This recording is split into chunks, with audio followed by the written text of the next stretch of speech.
God. A su nombre. Que vive. Amen. Hallelujah. It's now time for offerings. Brother Ronnie's going around with the offerings, with the envelope, if you guys need one. Es el tiempo de las ofrendas. El hermano Ronnie va a pasar recogiendo y dando los sobres también. Thank you, Jesus. Thank you for whatever the Lord has placed in your heart to give today. Gracias al Señor, lo que el Señor ponga en su corazón para dar hoy. Let's pray and give thanks before we begin this afternoon. Oremos y demos gracias antes de empezar. Lord, thank you for all the hearts that you've prepared to give today. Lord, thank you that you've allowed us to see another day, that we have breath in our lungs, that you have given us another chance, another opportunity to get on track. Thank you for your grace that has not been removed over us.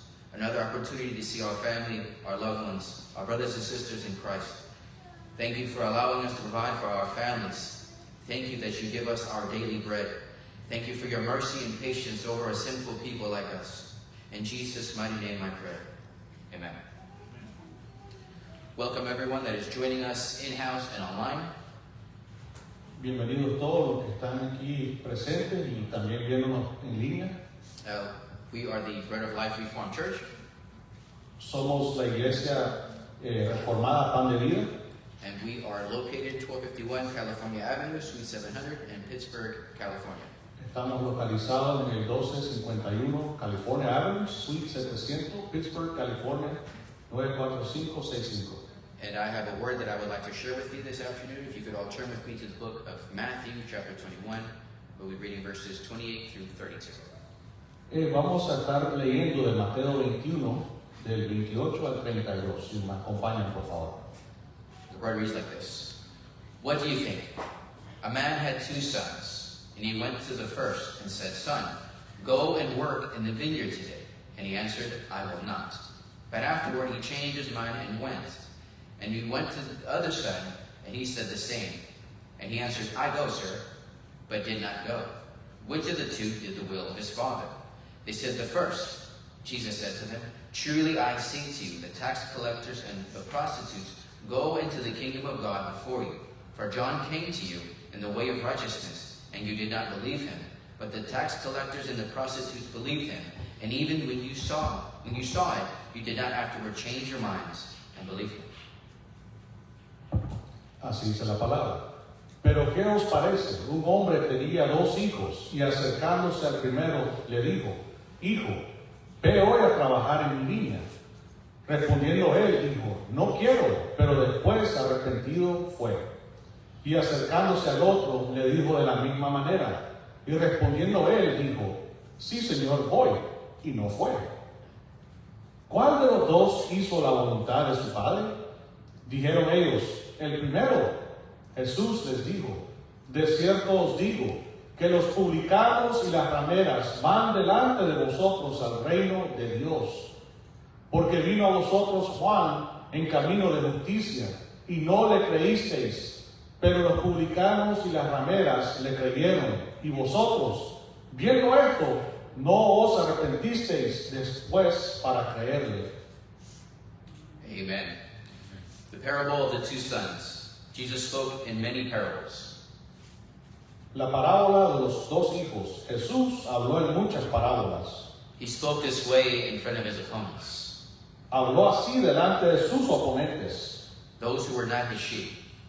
Los que no eran sus ovejas. They could not distinguish. They could not decipher the true meaning of his words.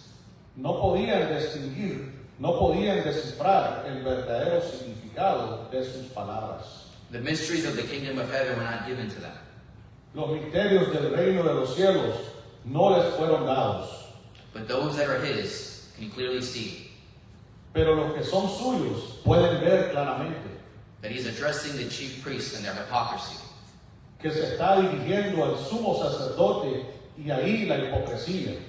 They challenged Jesus' authority. Ellos desafiaron la autoridad de Jesús. A few verses prior, Jesus entered a temple with his righteous anger. He overturned the tables of the money exchangers. Unos versículos antes, Jesús entró en un templo y con su ira justa volcó las mesas de los cambistas. He drove out all who sold in the temple. Echó fuera a todos los que vendían en el templo. And Jesus says to them, "It is written, my house should be called a house of prayer, but you make it a den of robbers." Y Jesús les dice, está escrito, mi casa será llamada casa de oración, pero ustedes la convierten en cueva de ladrones. Then the blind and lame come to Jesus as he is in the temple, and he begins to heal them. Entonces los ciegos y los cojos vienen a Jesús mientras está en el templo y él comienza a sanarlos. The chief priests and scribes see with their very eyes all the marvelous miracles done by Jesus' hand. Los sumos sacerdotes y los escribas ven con sus propios ojos todos los milagros maravillosos hechos por la mano de Jesús. Then the children begin to cry out, "Hosanna to the Son of David." Entonces los hijos comienzan a gritar, Hosana al hijo de David. And as they hear these words being proclaimed by the children, Y cuando escuchan estas palabras que proclaman los hijos, los niños, the chief priests and scribes become indignant. los sumos sacerdotes y los escribas se indignan. And for those who do not know what Hosanna means or the word indignant, let me explain. Y para aquellos de ustedes que no saben qué significa Hosana o la palabra indignado, permítanme explicarles. The Hebrew word Hosanna means to save, rescue, or savior. La palabra hebrea Hosana significa salvar, rescatar o salvador. And indignant describes a specific type of anger that arises from witnessing something you believe is unjust or unfair. Indignado describe un tipo específico de ira que surge al presenciar algo que usted cree que es injusto. So the children are shouting, "Rescuer, Savior." Entonces los niños están gritando, Salvador, Salvador. As the lame and blind receive healing, the chief priests and scribes grow angry, deeming the miracle they witnessed unjust. Mientras los cojos y los ciegos reciben la curación, el sumo sacerdote y los escribas se enojan considerando injusto el milagro que presencian. Now can you see the darkness of their hearts? Ahora pueden ver la oscuridad de sus corazones, How far the very pasture in which they stand. la misma postura en la que están parados It is so far away from God. y está tan lejos de Dios, But they continue to press Jesus. pero continúan presionando a Jesús. They question and ask, "By what authority do you do this?" Ellos le preguntaron, ¿con qué autoridad haces esto? And Jesus, knowing their hearts, Y Jesús, conociendo sus corazones, Jesus answered them, "I will ask you one question, and if you tell me the answer, then I also will tell you by what authority I do these things." Jesús les respondió, yo también les haré una pregunta, y si me la responden, también yo les diré con qué autoridad hago estas cosas. The baptism of John, where did it come from? From heaven or from man? El bautismo de Juan, ¿de dónde era? ¿Del cielo o de los hombres? They started discussing amongst themselves how to answer the question. In short, they could not answer it, or rather they refused to answer the question. Comenzaron a discutir entre ellos cómo responder a la pregunta. En resumen, no podían responderla, o mejor dicho, se negaron a hacerlo. The response was, "We do not know." Then Jesus says to them, "Neither will I tell you by what authority I do these things." Su respuesta fue, no sabemos. Entonces Jesús les dijo, tampoco yo les diré con qué autoridad hago estas cosas. Now back to the parable of the two sons. Ahora volvamos a la parábola de los dos hijos. Who is the first son? ¿Quién es el primer hijo? The first sons are those who resist God, those who live a sinful life, but later repent and turn to God. El primer hijo son aquellos que resisten a Dios, aquellos que viven una vida pecaminosa, pero luego se arrepienten y se vuelven a Dios. Who is the second son? ¿Quién es el segundo hijo? The second son are those who outwardly may appear to be very spiritual. El segundo son aquellos que exteriormente pueden parecer muy espirituales. Those who are self-righteous, they profess faith. Los que se creen justos profesan fe, but their actions don't reflect their words. They are hypocrites. pero sus acciones no reflejan sus palabras. Son hipócritas. They do not do the will of the Father. No hacen la voluntad del Padre. They claim to know the word but do nothing, but continue to live in their sin. Afirman conocer la palabra, pero no hacen nada. Siguen, sino que continúan viviendo en su pecado. They do not repent, No se arrepienten, but hide and cover their sin as if God cannot see. sino que esconden y cubren su pecado como si Dios no pudiera ver. Now the tax collectors and prostitutes, Ahora los recaudadores de impuestos y las prostitutas they are perceived as the lowest of low. se perciben como lo más bajo de lo bajo. They are openly sinners from the outside. Everyone can see. Son pecadores abiertamente. Desde afuera todo el mundo puede verlo. But they believe the message of John as he prepared the way of the Lord. Pero creyeron en el mensaje de Juan mientras preparaba el camino del Señor. They heard the message and believed. Escucharon el mensaje y creyeron. They changed their ways. Cambiaron sus caminos. They were repenting and entering the kingdom of God. Se estaban arrepintiendo y entrando en el reino de Dios. Now the Pharisees answered correctly as to which of the Son did the will of the Father. Ahora los fariseos respondieron correctamente en cuanto a cuál de los hijos hizo la voluntad del Padre. But who are the Pharisees, the first son or the second? Pero ¿quiénes son los fariseos? ¿El primero o el segundo hijo? Outwardly they are self-righteous, but they put burdens on people they themselves could not keep. Externamente son justos. Ponen cargas sobre las personas que ellos mismos no podrían mantener. They should have known the will of the Father. Ellos debieron conocer la voluntad del Padre. They studied the Word, they knew the law. Estudiaban la palabra, conocían la ley. With their very eyes they saw Jesus. Con sus propios ojos vieron a Jesús. They saw the miracles, they heard the message, but they did not repent. Vieron los milagros, escucharon el mensaje, pero no se arrepintieron. They did not believe. No creyeron. They continued in their rebellion and their hypocrisy. Continuaron en su rebelión, en su hipocresía. And then Jesus gives them one more parable, Luego Jesús les da una parábola más, the parable of the tenants. la parábola de los labradores. And at the end of this parable, they finally perceived that Jesus was speaking about them. Y al final de esta parábola, finalmente percibieron que Jesús estaba hablando de ellos. Jesus was addressing the chief priests and the Pharisees. Jesús estaba dirigiendo a los principales sacerdotes y a los fariseos. Their evil, wicked hearts and their hypocrisy. Sus corazones malvados y perversos y su hipocresía. But this parable of the two sons was not just for them, Pero esta parábola de los dos hijos no era solo para ellos, but also for many of us who congregate in this church, sino también para muchos de nosotros que nos congregamos en esta iglesia. and for many who are listening online, Y para muchos que están escuchando en línea, and for many of those who stand behind the pulpit. para muchos de los que están detrás del púlpito. From the outside, you seem righteous. Desde afuera pareces justo, You profess faith in Christ. profesas la fe en Cristo, You go to church every Sunday, vas a la iglesia todos los domingos, but you're only Christian for 1 hour a week. pero solo eres cristiano durante una hora a la semana. The way you walk, the way you talk, La manera en que caminan, la manera en que hablan, you live like devils. viven como demonios. And you think God cannot see. Y creen que Dios no puede ver.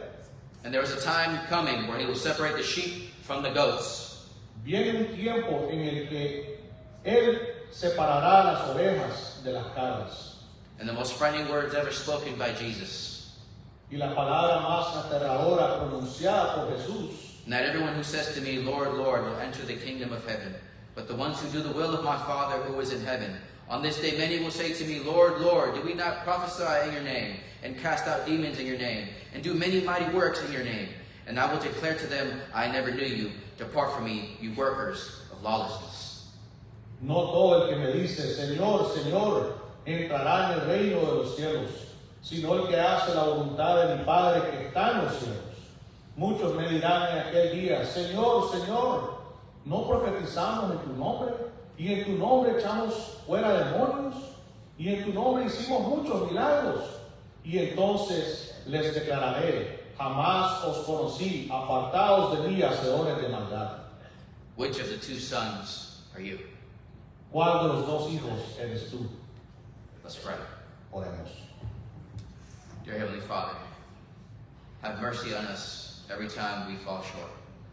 Lord, I ask and pray that we may have had a genuine conversion. Lord, I pray that we are not the second sons, that we are your sons who will carry out your will, that we as your sons can truly call you Lord and Savior. Lord, help us to persevere in the faith, that we do not live in hypocrisy, that we can be the light amongst this darkness. Help us, Lord, to finish this race. Thank you for your grace and mercy. In Jesus' name I pray. Amen.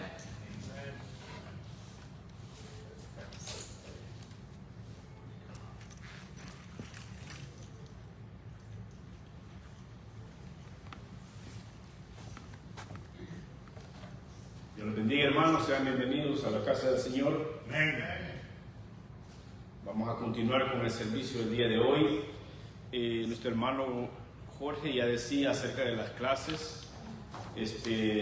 No sé si dijo los horarios, pero en los miércoles a las 10 de la mañana nuestro hermano Jorge está dirigiendo un estudio. Todos estos casi 2 meses estuvimos estudiando acerca del bautismo. Y probablemente ya la próxima semana vamos a empezar otro estudio y él va a estar informando de qué se va a tratar. Interesante también, creo que va a ser de la membresía, no estoy seguro. Pero bueno, a las 10 de la mañana, día sábado, a las mismas 10 de la mañana, con nuestro hermano Carlos, estamos también estudiando la palabra. También los invitamos que se conecten vía Zoom, vía Facebook, Messenger. Así de que aprendamos juntos, hermanos. Y el mismo sábado en la noche, a las 7 de la noche, estamos reunidos en la casa de nuestro hermano Carlos. A las 7 de la noche, el día de ayer, fue de bendición. Nuestro hermano Jesús nos bendijo con unos cantos bien preciosos, nos gozamos. Gracias, hermano, Dios nos los bendiga. Y sigamos adelante, hermano. El día domingo, a las 2:30, empieza el servicio, pero a la 1:30 o a las 1:25 empieza la escuela dominical con nuestro hermano José Luis. El hermano Santiago anda de vacaciones, así de que el hermano José Luis está cubriendo. No se lo pierda, está interesante. Ahora vimos un tema bastante interesante acerca del pecado. Amén. Así es de que el día de hoy vamos a terminar, hermanos, con el libro de Abdías. No sé si estuvieron desde el principio, pero los primeros 7 versículos, es un libro muy corto, 21 versos. Los primeros 7 los dividimos en 3 partes, 7, 7, 7, 3 por 7, 21. Los primeros 7 vimos lo que es el orgullo que esta persona de Edom tenía y como él se creía mejor que Dios. Esa fue la primera parte. La segunda parte vimos cómo Edom, nomás para recopilar, se sentía poderoso en el sentido de que Israel fue atacado y vio a su hermano y no hizo nada. Y no solo no hizo nada, sino que él mismo contribuyó al ataque que estaba recibiendo Israel de parte de sus enemigos. Y el día de hoy pues vamos a ver los últimos 7 versículos y hemos titulado La gracia de Dios sobre Israel. Amén. Vamos a leer estos versos, hermanos. Los pido que nos acompañen. Vamos a estar de pie en reverencia a su palabra y leemos así. Porque cercano está el día de Jehová sobre todas las naciones, como tú hiciste, se hará contigo. Tu recompensa volverá sobre tu cabeza. De la manera que vosotros bebisteis en mi santo monte, beberán continuamente todas las naciones, beberán y engullarán y serán como si tú hubieran sido, como si no hubieran sido. Verso 17. Mas en el monte de Sión hará un remanente que se salve y será santo, y la casa de Jacob recuperará sus posesiones. La casa de Jacob será fuego, la casa de José será llama, y la casa de Esaú estopa, y los quemarán y los consumirán. Ni aún resto quedará la casa de Esaú, porque Jehová lo ha dicho. Y los de Negueb poseerán el monte de Esaú, y los de Cefelá, los filisteos, poseerán también los campos de Efraín, y los campos de Samaria, y Benjamín a Galá.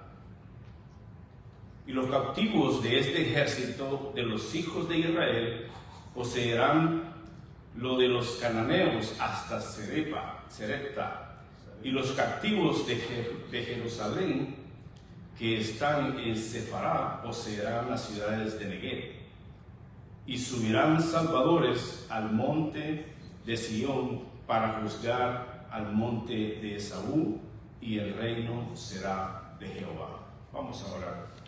Padre de la gloria, Padre celestial, Señor, gracias. Gracias, Padre. Gracias te damos, Señor, por este día tan maravilloso que nos has dado.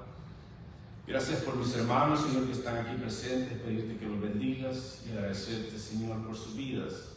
En esta hora, Padre, pedirte, Señor, que nos perdones, reconociendo, Padre, que te fallamos y no somos dignos, Señor, de esa gracia que tú derramas sobre nosotros. Pero ese amor que tú tienes para con nosotros, Señor, tus hijos, nos bendices, nos perdonas y siempre, Señor, estarás con nosotros. Gracias, Padre. Bendice pues este momento, bendice tu palabra, Señor, y que todo lo que hagamos sea para la gloria y la honra tuya. En el nombre de Jesús, Señor, oramos. Amén. Amén. Amén. Pueden sentarse, hermanos. Sean todos bienvenidos una vez más. Estamos aquí para desarrollar este tema. El verso 15 claramente dice: porque cercano está el día de Jehová sobre todas las naciones.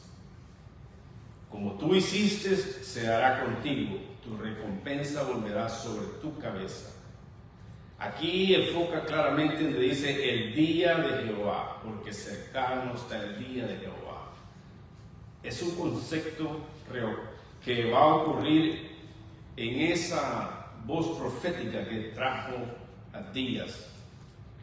Se refiere al juicio que no tendrá límites sobre Edom.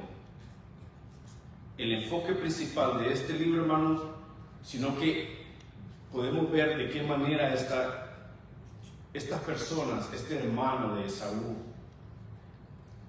fue atropellado, que era Jacob. Y dice aquí que él no hizo nada por ver por su hermano. Se burló. Dios ejecutará juicio sobre esta nación, sobre la nación de los edomitas. Dice en Joel 1:15, dice: ay del día, porque cercano está el día de Jehová, y vendrá como destrucción por el Todopoderoso. El día de Jehová incluye tanto juicio como redención para Edom y para las naciones rebeldes. Significa destrucción, pero para el pueblo de Dios, que es Israel, sería un día de liberación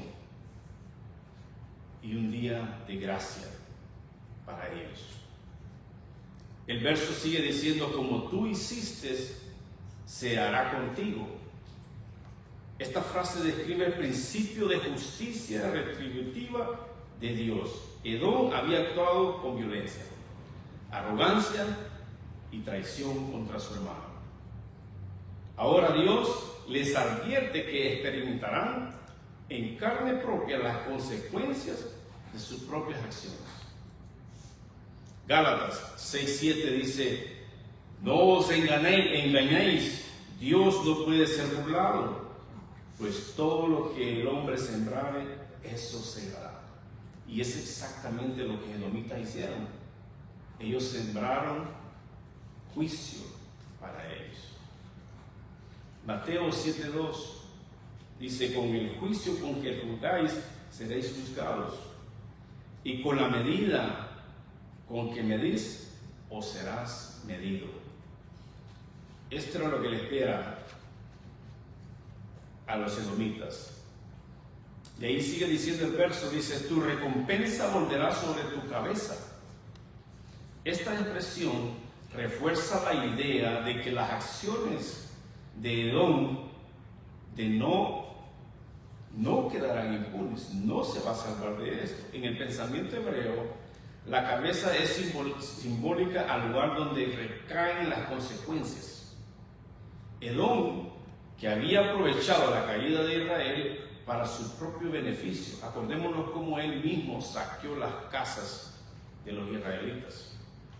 En Jeremías 50:29 dice, pagadle según su obra, conforme a todo lo que hizo hacer con ella. Dios es soberano y sobre todas las naciones y juzgará cada una de ellas con justicia. Las naciones tienen consecuencias y el juicio de Dios está siendo puesto en sus cabezas. La arrogancia y el desprecio por todos los pueblos llevarán juicio divino. En el Nuevo Testamento, este principio de juicio retributivo se equilibra con la gracia ofrecida a través de Jesucristo. Sin embargo, el día del Señor sigue siendo un tema importante, indicando el regreso de Cristo y el juicio final. Esto lo podemos ver en 2 de Pedro, capítulo 3, versos del 10 al 13. Se lo voy a leer, dice, mas el día del Señor vendrá como ladrón en la noche, en el cual los cielos pasarán con grandes estruendos, y los elementos ardiendo serán deshechos, y la tierra y las obras en ella serán quemadas. Pues como todas estas cosas han de ser deshechas, ¿qué tal les conviene que vosotros seáis en santas y en pías conversaciones? Verso 12 dice, esperando y apresurándolos para la venida del Dios viviente, en el cual los cielos siendo encendidos serán deshechos y los elementos siendo abrasados se fundirán. Bien, ¿qué esperamos? Cielos nuevos, tierra nueva, según sus promesas, en los cielos mora la justicia.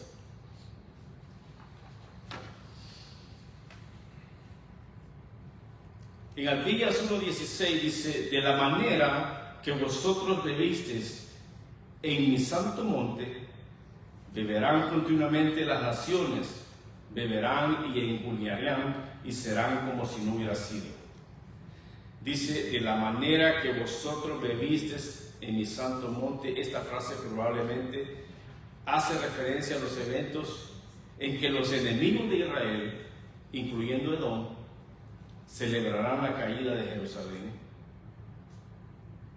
Pero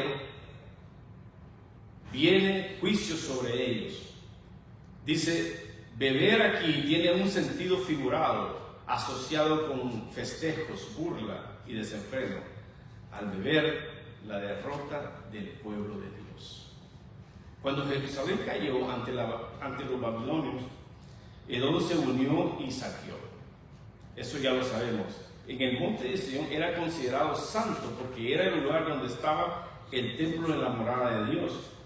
Su profanación por los enemigos de Israel era un acto de desprecio hacia Dios mismo.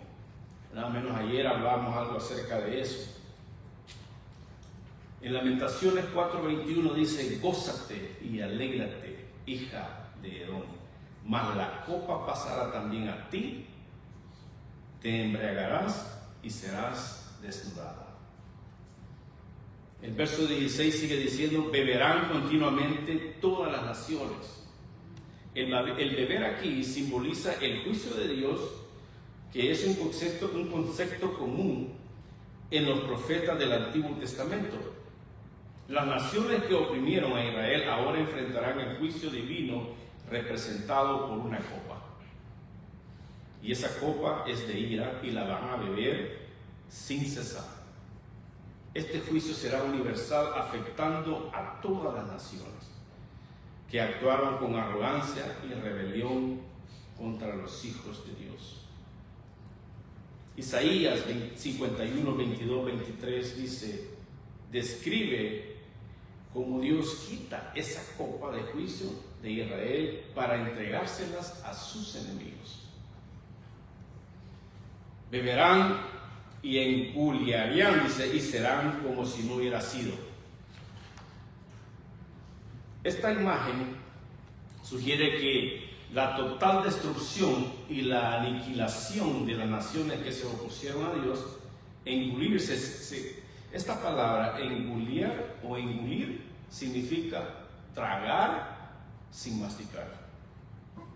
Enfatiza la intensidad del juicio y dice, y como si no hubiera sido, indica que estas naciones van a desaparecer por completo, dejando de existir como potencias. Este es un juicio irreversible y final. La idea de cuando dice ser como no hubiera sido, refuerza el destino de los enemigos de Dios que está. Esta expresión también tiene, que resalta esa soberanía de Dios al hacer desaparecer a estos pueblos, a estas naciones. En el Salmo 37, 36 dice, pero pasó, y he aquí que no estaba y no fue hallado. La destrucción es inminente, viene hacia ellos. ¿Qué podemos aprender de este verso? Así como las naciones se aprovecharon de Israel, ahora todas ellas serán juzgadas sin excepción. Edom y las naciones que se burlaron de la destrucción de Israel enfrentarán las mismas consecuencias.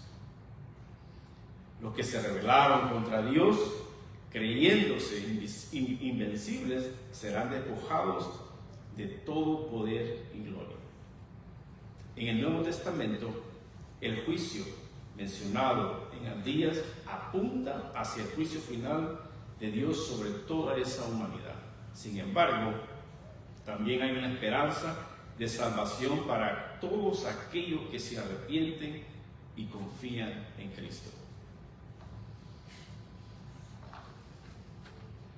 Verso 17, leemos, mas en el monte de Sión habrá salvación y serán santos. En la casa de Jacob recuperará sus posesiones. Dice, en el monte de Sión habrá salvación. Es un término que se refiere a Jerusalén, específicamente al lugar donde estaba el templo. El centro era la presencia de Dios en ese templo, aunque Sión había sido devastado por sus enemigos. Abdías profetiza que será restaurada como un lugar de refugio y liberación. Sigue diciendo, significado de salvación. Indica liberación de los enemigos, restauración espiritual y reconciliación con Dios. La salvación prometida no es solo física, sino también espiritual, destacando la fidelidad de Dios a su pacto con Israel. En Isaías 46:13 dice, haré que se acerque mi salvación, no se tarda, no pondré salvación en Sión y mi gloria en Israel. Romanos 1:26, Pablo conecta esta promesa con la redención final de Israel. Dice, vendrá de Sión el libertador. Sigue diciendo el verso, dice, y será santo. La santidad de Sión implica que será purificada y dedicada a Dios. Después de la corrupción y el juicio que sufrió, Sión será restaurada como un lugar santo donde Dios habitará con su pueblo. La santidad aquí también apunta a la separación de todo lo impuro y la culminación del propósito divino. En Isaías 4, de 3 al 4 dice, a los sobrevivientes de Sión, Jehová lavará las inmundicias. Zacarías 8:3 dice, yo he vuelto a Sión y habitaré en medio de Jerusalén, y Jerusalén se llamará ciudad de la verdad. En el monte de Jehová, los ejércitos, monte de santidad. Rápidamente vamos al verso 18. Antes de saltarme al 18 quiero concluir donde dice: y la casa de Jacob recuperará sus posesiones. Esta frase señala la restauración del pueblo de Dios y su herencia prometida. La casa de Jacob se refiere al pueblo de Israel en su conjunto, representando la unidad de todas las tribus, la pérdida de sus tierras y las riquezas debido al exilio y las invasiones serán revertidas, serán recuperadas. Durante el exilio babilónico, Israel perdió todo. Las posesiones, incluyendo la tierra prometida, los artículos, todos los utensilios del templo, lo perdieron todito. En Ezequiel 36, del 24 al 28, dice: Dios promete restaurar a Israel y a su tierra y renovar su corazón. Salvación en Sion. En el Nuevo Testamento, esta profecía se cumple en Jesús, quien ofrece salvación a todos los que creen en Él. El monte de Sion se convierte en un símbolo del reino celestial. Hebreos 12, 22 al 24 dice: os habéis acercado al monte de Sion, a la ciudad de Dios vivo, Jerusalén, la celestial. Este versículo nos recuerda que Dios va a restaurar al pueblo para que vivan en santidad, separados del pecado y dedicados al Señor. Así como Israel recuperó su tierra, los creyentes tienen una herencia eterna en Cristo. Esto lo vemos en Primera de Pedro, capítulo 1, versos 3 al 4, que dice: bendito el Dios y Padre de nuestro Señor Jesucristo, que según su gran misericordia nos hizo renacer para una esperanza viva por la restauración de Jesucristo de los muertos, para una herencia incorruptible, incontaminada, inmarcesible, reservada en los cielos para vosotros. Aleluya, es impresionante esta palabra. Verso 18 dice: y la casa de Jacob será fuego, y la casa de José será llama, y la casa de Esaú estopa, y los quemarán y los consumirán, ni a uno quedará de la casa de Esaú, porque Jehová lo ha dicho. Wow, esto está tremendo también. La casa de Jacob y la casa de José. La casa de Jacob representa el reino de Judá, las tribus del sur, mientras que la casa de José se refiere al reino de Israel, que eran las tribus del norte. Juntas, estas dos casas simbolizan la unidad futura del pueblo de Dios después del exilio. La mención de fuego y llama para Jacob y José sugiere fuerza, purificación y destrucción. Es una imagen de juicio y poder que consume a estos enemigos que tenía Israel. La referencia que tenemos es Isaías 10, 17. Dice: la luz de Israel será por fuego y su santo por llama, que abrace, consuma en su día sus cardos y sus espinos. Este lenguaje resalta el papel de Israel como instrumento de juicio contra sus enemigos en el caso de Edom. Dice: la casa de Esaú representa a los edomitas, los descendientes de Esaú, hermano de Jacob. Acordémonos que eran hermanos de sangre. Edom había mostrado hostilidad hacia Israel en varias ocasiones y, según Abdías, fue culpable de traición y violencia contra su hermano Jacob. Esta palabra, estopa, simboliza algo que fácilmente es destruido. Es un material seco que es como combustible, que usted le prende un foco y un cerillo y rápido se prende. es incapaz de poderse apagar, agarra fuego por completo. Este contraste entre el fuego y la estopa subraya lo frágil que va a ser este pueblo de Edom, esta nación de Edom, porque se creía muy fuerte delante de Dios, pero a su destrucción es el eminente que viene sobre él.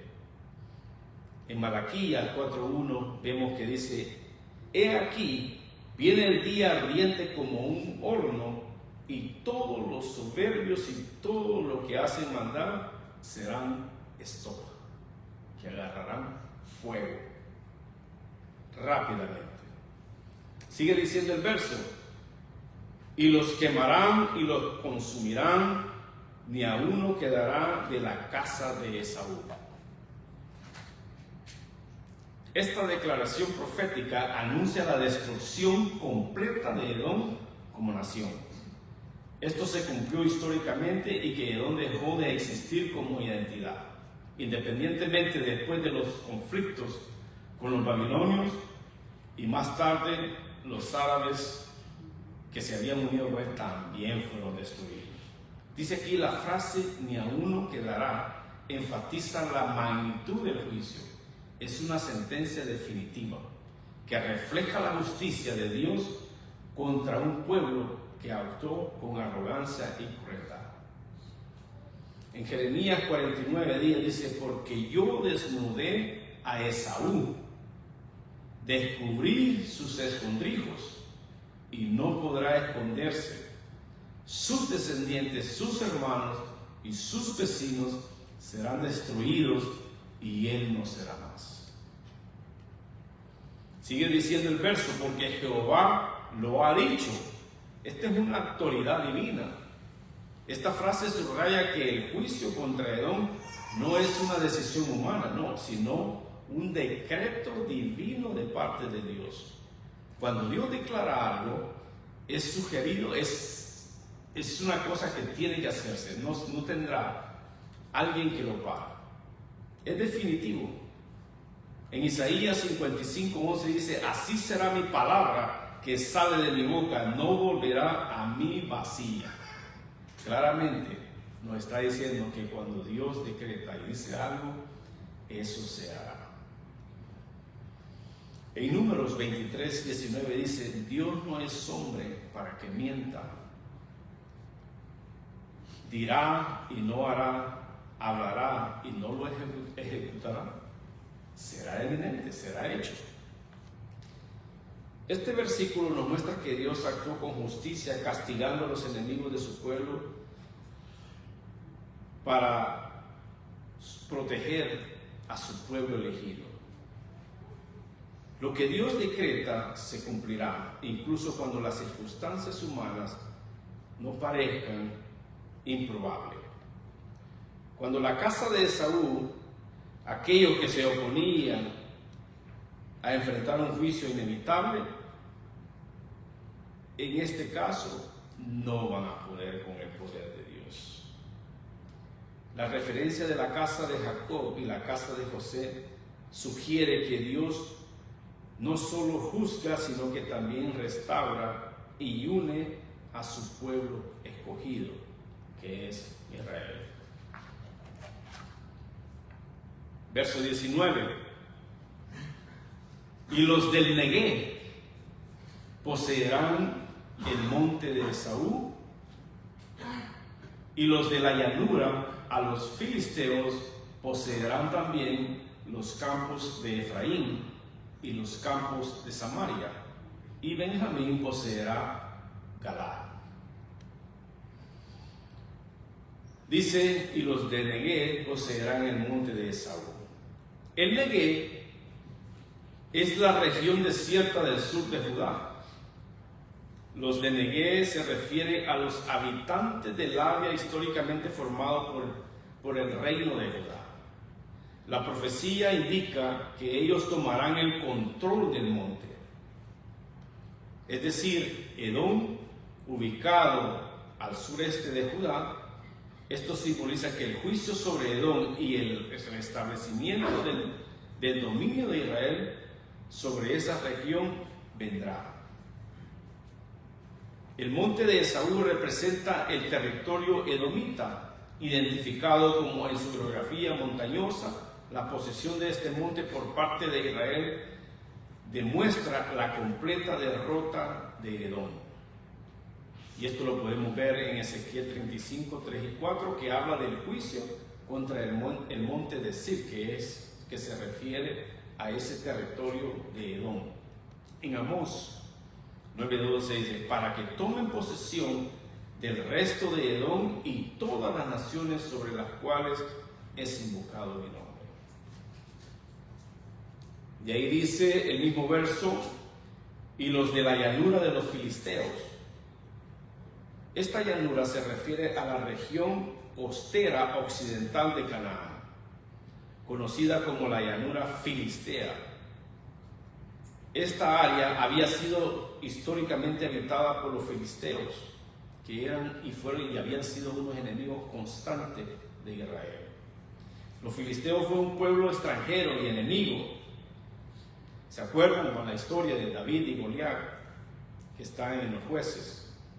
En Primera de Samuel, también la conquista de la tierra, que representa la restauración del dominio de Israel en su territorio original.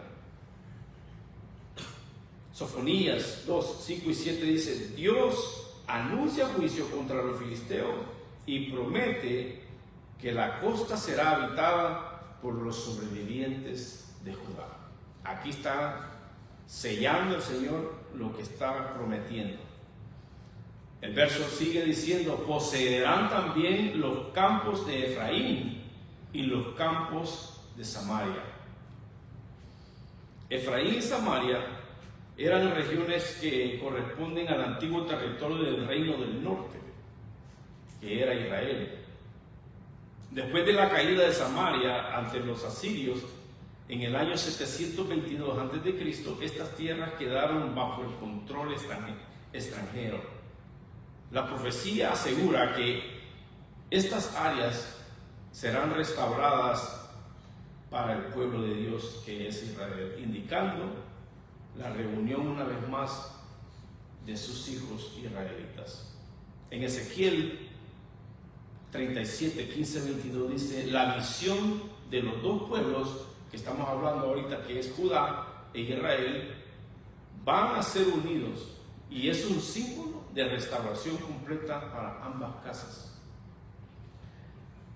Sigue diciendo el verso, y Benjamín poseerá Galaad. Benjamín representa una de las tribus del sur, ubicada en la frontera entre Judá y Israel. Según la profecía, Benjamín poseerá Galaad, una región al este del río Jordán, que había pertenecido originalmente a las tribus de Rubén, Gad y la media tribu de Manasés. Galaad era una región fértil y montañosa al este de Jordán, conocida por sus riquezas naturales, recursos como el bálsamo. En la profecía, su posesión simboliza la recuperación del territorio perdido y de sus riquezas, de sus fronteras, que eran de Israel. En Números, una vez más, vemos la confirmación en el capítulo 32, del 1 al 5, donde dice que Galaad fue asignada a las tribus de Rubén y Gad. Restauración del territorio. Este versículo recibe la recuperación de todas las tierras históricas de Israel. Cada región menciona una representación del territorio original dado por Dios. Va a mantener una unidad nacional que menciona a diferentes regiones como de las tribus de Neguev, Efraín y Benjamín, que simboliza una vez más la restauración de la unidad del pueblo de Dios. Cumplimiento profético. Este cumplimiento profético, históricamente, algunos aspectos de esta profecía se cumplieron parcialmente tras el regreso del exilio. Sin embargo, el cumplimiento pleno se entiende como escatológicamente hablando, apunta hacia el reino mesiánico donde Cristo va a restaurar por completo a su pueblo. Así Dios, Israel, va a recuperar sus tierras. Este versículo reafirma que Dios siempre tiene la última palabra sobre sus enemigos y asegura la victoria para su pueblo.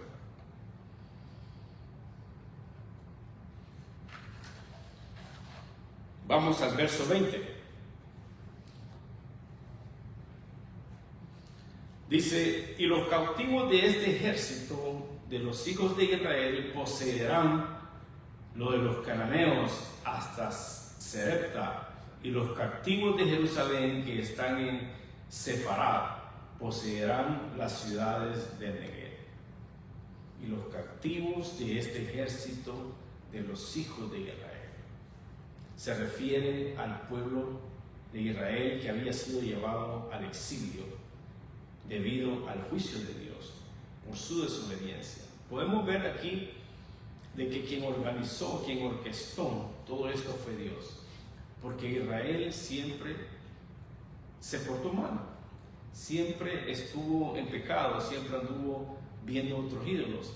Pues Dios orquestó todo esto, pero a su tiempo, así como trajo castigo sobre ellos, también así Él los está levantando. La profecía promete que esta gente cautiva van a regresar y van a ser restaurados en su propia tierra. Ejércitos de los hijos de Israel. Esta frase puede interpretarse como un grupo organizado de exiliados que también pueden indicar que aunque Israel fue oprimido, se levantará con fuerza con un ejército victorioso. En Jeremías 30, verso 10 dice: no temas, siervo mío Jacob, dice Jehová, ni te atemorices, Israel, porque he aquí, yo soy el que salvo de lejos a tu descendencia de la tierra del cautiverio. Aquí está prometiendo que los traerá. El verso sigue diciendo: poseerán de los cananeos hasta Serepta.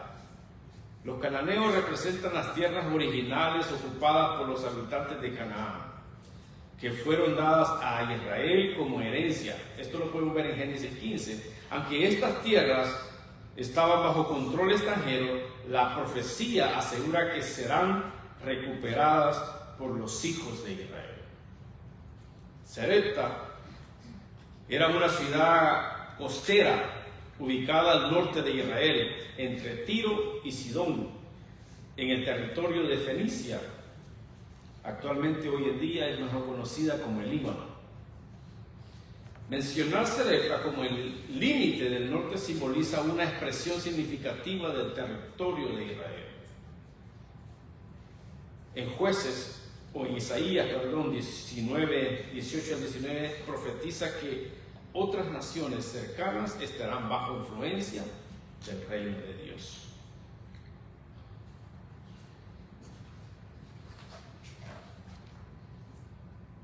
Dice el verso: y los cautivos de Jerusalén que están en Sefarad.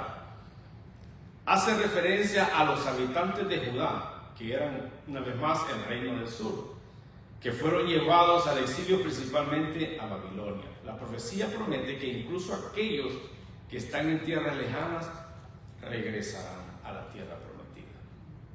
El término Sefarad ha generado diferentes interpretaciones. En el concepto de Abías, probablemente se refiere a una región ubicada en Asia Menor, posiblemente en Sardis, en Lidia, actualmente hoy conocida como Turquía. En la tradición judía posterior, Sefarad llegó a asociarse con la península de Iberia, que viene siendo España, la que llegó a llamarse sefardíes a los judíos españoles. Independientemente de su ubicación exacta, Sefarad simboliza el regreso de los exiliados desde lugares más lejanos. Salmo 147:2 dice: Jehová edifica a Jerusalén y a los desterrados de Israel recogerá.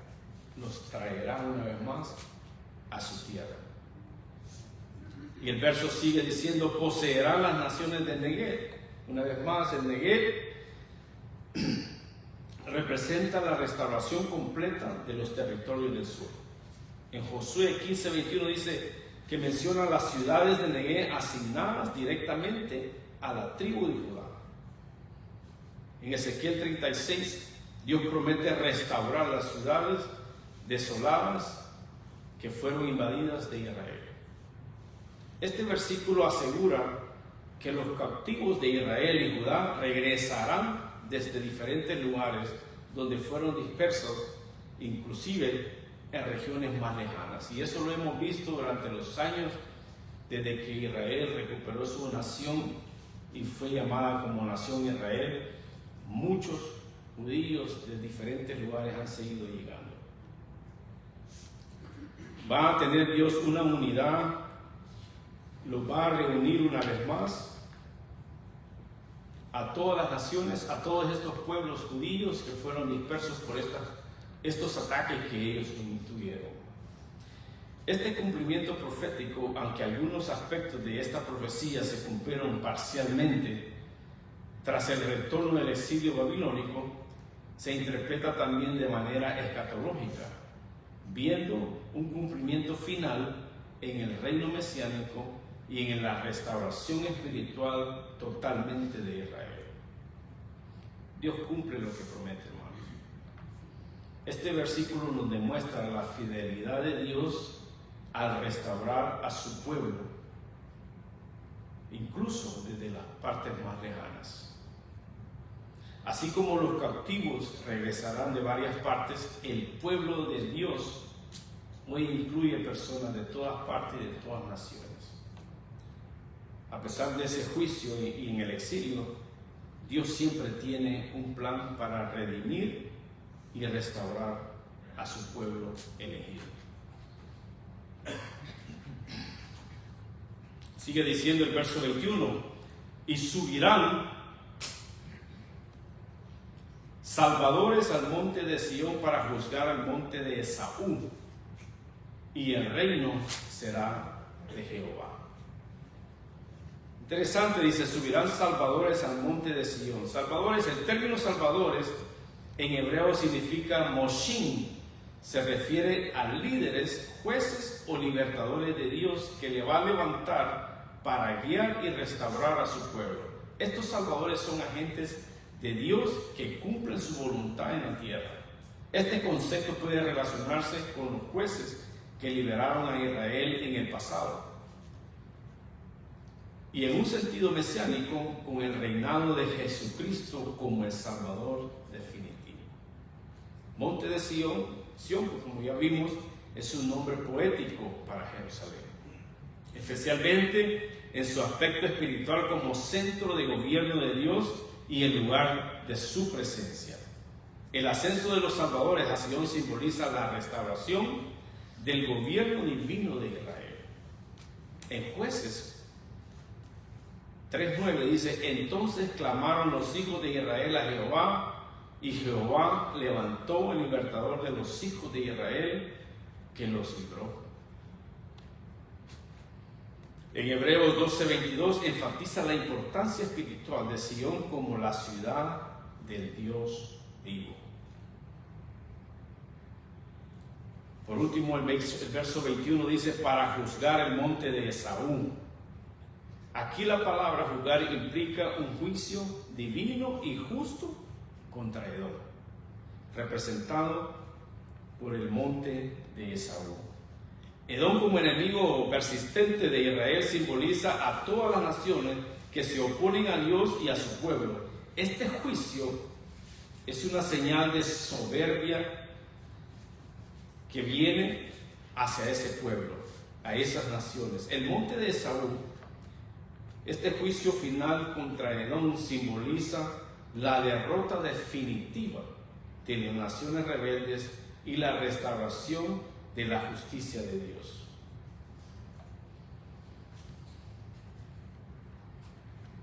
Vamos a ver alguna referencia.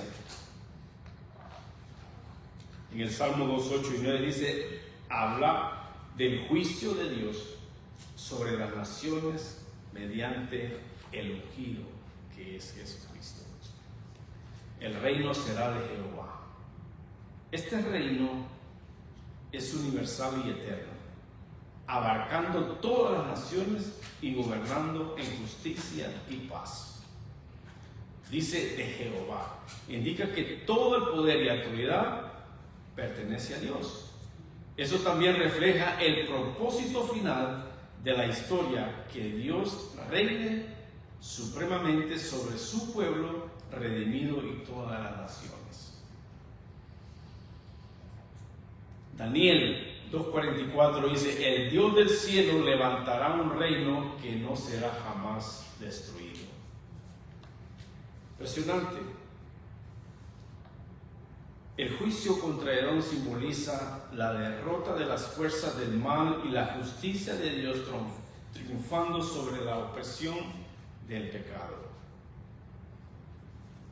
El acceso de los salvadores a Sion simboliza el establecimiento de un gobierno basado en la justicia y la paz bajo la soberanía de Dios. La profecía apunta hacia el reino eterno de Dios, tanto en su cumplimiento parcial con la restauración de Israel, como en su cumplimiento final en el reino mesiánico bajo Cristo. Este versículo interpreta una escatología como una visión del fin de los tiempos, cuando Dios establezca su reino eterno y justo sobre todas las naciones. Los creyentes, hermanos, son llamados a reconocer la soberanía de Dios en sus vidas, confiando en su gobierno justo y perfecto. Este versículo asegura que Dios hará justicia contra toda opresión y maldad. Así como los salvadores son parte del plan de Dios para restaurar el gobierno, los creyentes están llamados a ser instrumentos de justicia y amor en el mundo. Ahora, después de haber terminado de leer el último pasaje, el último versículo 21, una de las cosas que podemos aprender de este libro de Abdías es que Dios, para consolar y aliviar a su pueblo, lo hizo con venganza. Una venganza anunciada a Edom por rebelde, por orgullo, por tantos daños que le hizo a su hermano. En otras palabras, Dios levanta a este profeta Abdías con un mensaje de fe y esperanza para su pueblo escogido, que es Israel. El propósito, hermano, de este libro es mostrar la gracia de Dios, la provisión de Dios de todo aquello que nosotros necesitamos, pero que no podemos proveernos a nosotros mismos. Parte de esa gracia es que nosotros, que no podamos vengarnos por nosotros mismos contra nuestros enemigos. Abdías nos muestra que algún día Dios toma venganza de nuestros enemigos, porque nosotros somos hijos de Dios, somos elegidos, somos escogidos por Dios. Y eso es lo que hace especial de este libro de Abdías, que fue lo que yo encontré. Por eso el mensaje es muy claro, de mostrar la venganza hacia el pueblo edomita que Dios está ejecutando para ellos. La venganza de Dios hacia Edom tiene dos aspectos que podemos identificar. Número uno, el juicio contra ellos, contra los edomitas. Y número dos, la bendición de Israel, gracias sobre Israel. La venganza de Dios es levantar a su pueblo Israel y luego destruir a los edomitas. Estas dos acciones de Dios que vemos en Abdías desde el punto de vista de Edom son juicios, pero visto del punto para los israelitas es gracia hacia ellos, porque por fin Dios los está vengando y los va a vencer de una vez y para siempre. Y esto es lo hermoso que encontramos en este libro, que nos apunta a la cruz. Cuando Jesús nació, hermano, la guerra entre Edom y los israelitas continuó. Porque resulta que cuando Jesús nace y Herodes se entera, manda a matar a todos los recién nacidos en Belén. Pues resulta que Herodes, si no lo sabían, era edomita y venía de la descendencia de Esaú. Una vez más vemos esta guerra entre los edomitas y los hijos de Dios, porque Jesús venía de la tribu de Judá. Es tremendo cómo Dios, enviando a su Hijo a la cruz, encontramos las dos cosas que vemos en Abdías. Porque la cruz, ciertamente Dios lo hizo como venganza contra sus enemigos, venciéndolos en la cruz. A través de ese acto de sacrificio en la cruz, sus pecados y los míos fueron perdonados. Así que estas dos acciones de Dios son venganza contra los enemigos en la cruz, y el perdón de pecado en la cruz son el regalo inmerecido para nosotros. ¿Cuántos dicen amén? Amén. Aleluya. Esta gracia de Dios para sus elegidos también es venganza contra los enemigos en la cruz. Solo vemos la venganza de Dios sobre ellos, y venganza y juicio para ellos, y gracia inmerecida para nosotros los redimidos. En Colosenses 2, verso 13 al 15 dice: y a vosotros, estando muertos en pecados y en la incircuncisión de vuestra carne, os dio vida juntamente con él, perdonándonos todos los pecados, anulando el acta de los decretos que había contra nosotros, que nos era contraria, quitándola de en medio, clavándola en la cruz y despojándola a los principados y a las potestades, los exhibió públicamente, transformando sobre ellos en la cruz. Ese mismo acto de venganza contra los enemigos de Dios, ese mismo acto de gracia para los hijos de Dios y gracia para nosotros como hijos, es juicio para ellos. Ese gran misterio de amor para nosotros, y eso es lo que encontramos en este libro de Abdías. Hermanos, la cruz de Jesucristo es el juicio de Dios contra los enemigos de Dios, pero a la vez es gracia inmerecida para nosotros, sus elegidos. Y este es el evangelio que predica el libro de Abdías. ¿Qué podemos aprender, hermano, de este hermoso libro? Número 1, hermano, no tome venganza de sus enemigos. No tome venganza del compañero que lo está molestando en el trabajo. No tome venganza del esposo que está adulterando. No tome venganza de la esposa que está adulterando. No tome venganza del conductor que se le pone enfrente en la carretera cuando usted va conduciendo para el trabajo. No tome venganza de su vecino que lo molesta a medianoche poniendo música a todo volumen.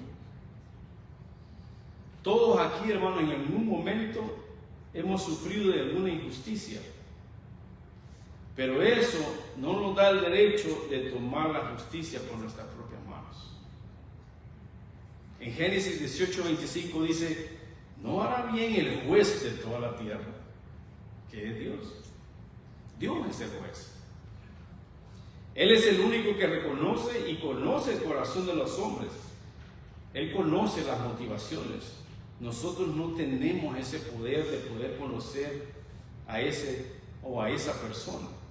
Dios es el juez en la tierra. ¿Acaso Él no hará bien a sus hijos? Romanos 12:19 dice: no os venguéis vosotros mismos, amados míos, sino dejad lugar a la ira de Dios, porque escrito está: mía es la venganza. Yo pagaré, dice el Señor, como pagó a los edomitas.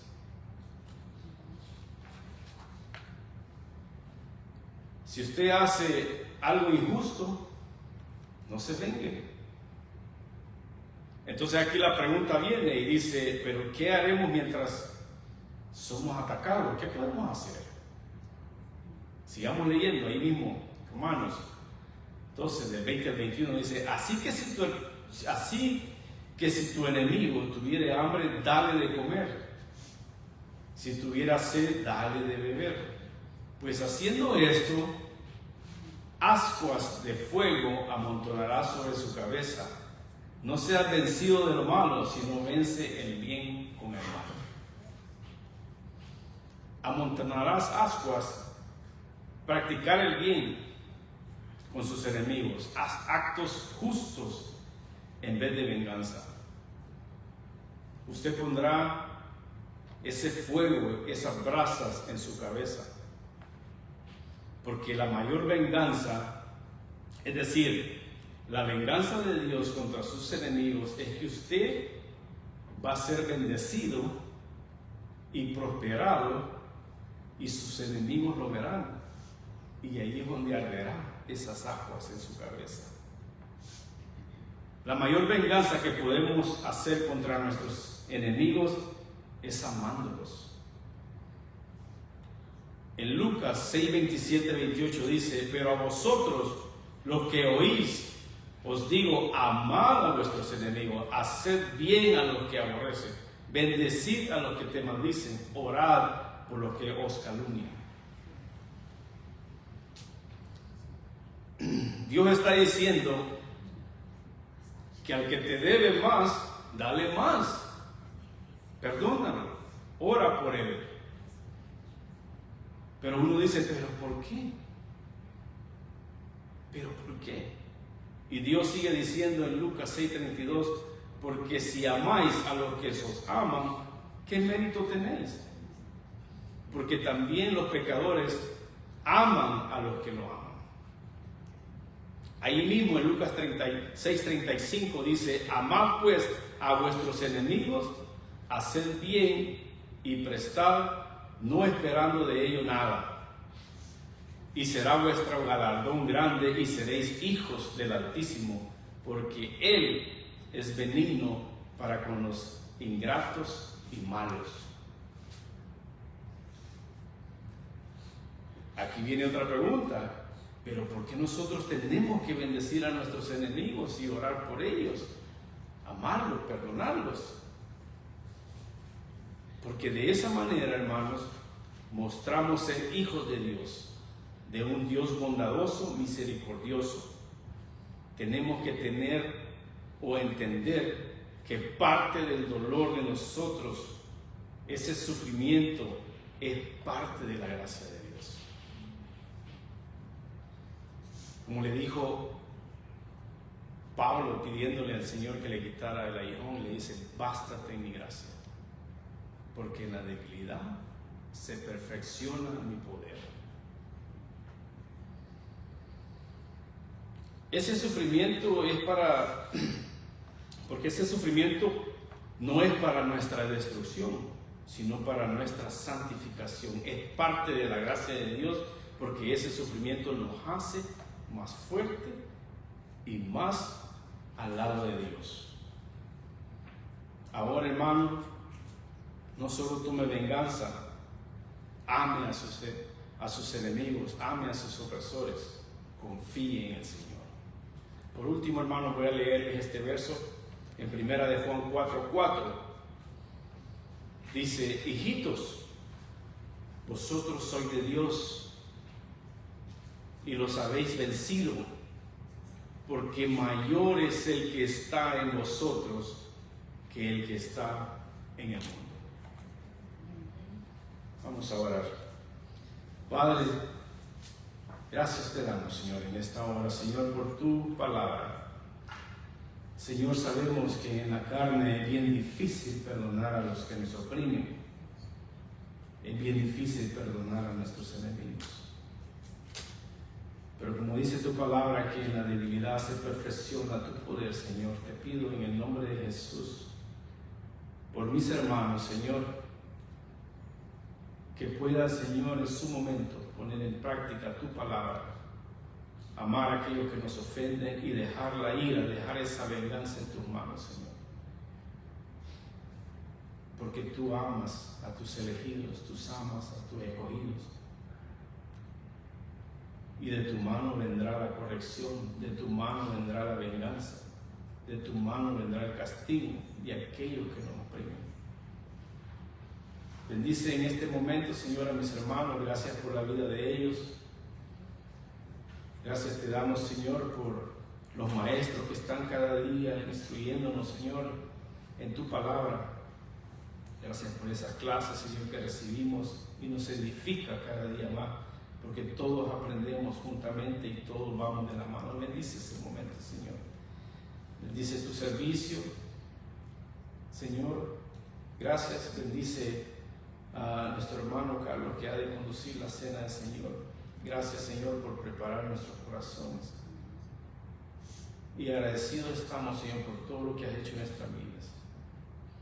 Bendice el trabajo, bendice la salud, bendice nuestra entrada, nuestra salida, el camino, Señor, yendo a nuestros trabajos, a nuestros hogares, a nuestros hijos, a nuestros nietos. Guárdalos en el hueco de tu mano. Gracias te damos, Señor. En el nombre de Jesús, Señor, oramos. Amén. Amén.